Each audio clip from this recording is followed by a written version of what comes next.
আৰু আমাৰ ছাত্ৰ ছাত্ৰীসকল এতিয়া 7 নম্বৰ গণিত শিকাম চোৱা 9.1 অনুশীলনীৰ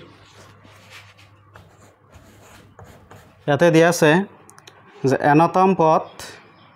প্ৰদত্ত অনুশীলনী 7 পৰা 10 লৈ অনুক্ৰমবোৰৰ নিৰ্দেশিত পথবোৰ উলিওৱা 7 নম্বৰত আছে an equal an minus 3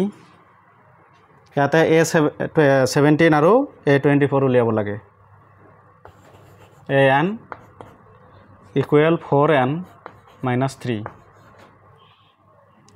উলিয়াব লাগে কি a17 আৰু উলিয়াব লাগে a24 তো চোৱা an ৰ মান এইখিনি দিয়া আছে ইয়াতে a17 মানে কি n ৰ পৰিৱৰ্তে 17 বহুৱাই দিয়া এতেকে a17 equal 4 into n ৰ ঠাইত 17 minus 3 equal কি হ'ব 4 into 17 কিমান হ'ব 17 4 ৰে পূৰণ কৰা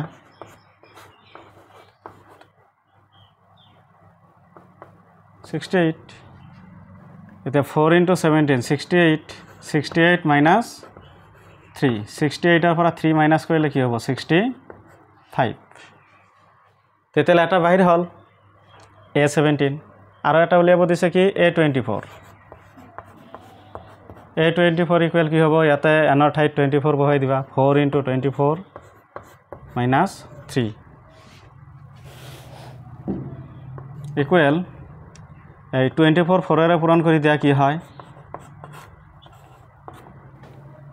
4 4 গুণ 16 6 হাতে দিব 1 4 2 8 1 9 96 minus 3 96 ৰ পৰা 3 মাইনাস কৰিলে কি হ'ব 93 তেতিয়ালে আমি কি লিখিব পাৰো এতেকে a17 equal 65 আৰু a24 equal 93 এটো आंसर বুজিব পাৰিছা নিশ্চয় তাৰ পিছত 8 নম্বৰ গণিত চোৱা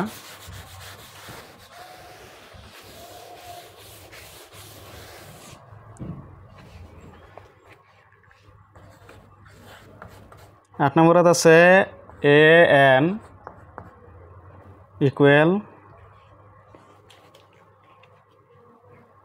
n square divide by 2 power n উলিয়াব লাগে কি a7 উলিয়াব লাগে গতিকে চোৱা এতেকে a7 equal an ৰ পৰিৱৰ্তে এইখিনি দিয়া আছে গতিকে a7 ৰ পৰিৱৰ্তে কি হ'ব n ৰ ঠাইত 7 বহুৱাই দিয়া এটা আছে n স্কয়াৰ গতিকে আমি কি বহুৱাম 7 স্কয়াৰ ডিভাইড বাই 2 পাৱাৰ n মানে কি হ'ব 2 পাৱাৰ 7 ইকুৱেল কি হ'ব চোৱা তোমালোকে হোচকৰ কিছুমান বিধি পাই আহিছিলা যে a পাৱাৰ m ডিভাইড বাই যদি a পাৱাৰ n আছিলে তেতিয়াহলে a power m minus n এটো পাই আছিল হৰণ থাকিলে কি হয় পাৱাৰ বিলাক বিয়োগ হয় তো এতিয়া চোৱা 7 স্কয়াৰ থাকিলে তোমালোকে কি লিখিব পাৰা 49 আৰু 2 পাৱাৰ 7 মানে কি হ'ব 2 হাত বাৰ পূৰণ কৰিলে কি হ'ব চোৱা 2 into 2 into 2 into 2 into 2 into 2 1 2 3 4 5 6 7 2 power 7 মানে 2 হাত বাৰ পূৰণ হ'ব তেতিয়ালে কি হ'ব চোৱা 2 2 গুণে 4 4 2 গুণে 8 8 2 গুণে 16 16 2 গুণে 32 32 2 গুণে 64 64 2 গুণে কিমান হ'ব 64 into 2 128 সহজ নহয় একেবাৰে সহজ নাকি তাৰ পিছত 9 নম্বৰ চোৱা কি কৈছে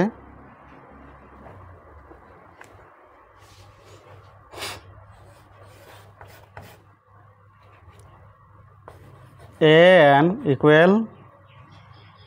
-1 whole into n minus 1 into n cube উলিয়াব লাগে কিমান a9 উলিয়াব লাগে গতি ইয়াতে n ৰ ঠাইত আমি কি বহাম 9 বহাম এতেকে a9 equal -1 power 9 - 1 into n cube আছে n কিউবৰ পৰিৱৰ্তে আমি কি বহাব পাৰো 9 কিউব তো সমান সমান কি হ'ব -1 9 পাৱাৰ 1 তাৰ মানে কি লিখিব পাৰো -1 9 - 1 মানে 8 ইনটু 9 কিউব ইকুৱেল ইয়াতে -1 8 বাৰ পূৰণ হ'ব পাৱাৰ 8 মানে 8 বাৰ পূৰণ কৰিলে কি হ'ব 1 হ'ব ইনটু 9 কিউব মানে চোৱা কি হয় 9 ইনটু 9 ইনটু 9 9 9 গুণ কিমান 81 81 9 ৰে পূৰণ কৰি দিয়া কি হ'ব 9 ৰ 1 গুণ 9 8 9 গুণ 72 72 729 এইখিনি যে তোমালোকে কি কৰা একেৰে পূৰণ কৰা একেৰে পূৰণ কৰিলে এইখিনি হ'ব 729 এইটো হৈছে 9 নম্বৰৰ উত্তৰ তাৰপিছত চোৱা 10 number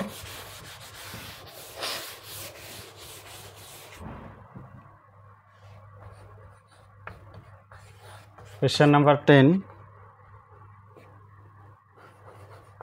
an equal n whole into n minus 2 divide by n plus 3 ইয়াতে দিয়া আছে a20 উলিয়াব লাগে তো এতেকে a20 ইকুৱেল n ৰ পৰিৱৰ্তে আমি কি বহুৱাম 20 whole into 20 minus 2 divide by n ৰ মান হৈছে 20 plus 3 তেতিয়ালে চোৱা ইয়াতে কি হ'ব 20 into 20 minus 2 কি হ'ব 18 তাৰপিছত 20 plus 3 ইকুৱেল কি হ'ব 23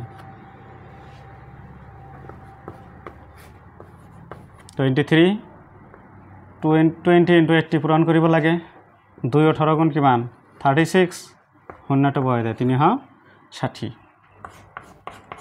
এইটো হৈছে 10 নম্বৰ প্ৰশ্নৰ উত্তৰ ঠিক আছে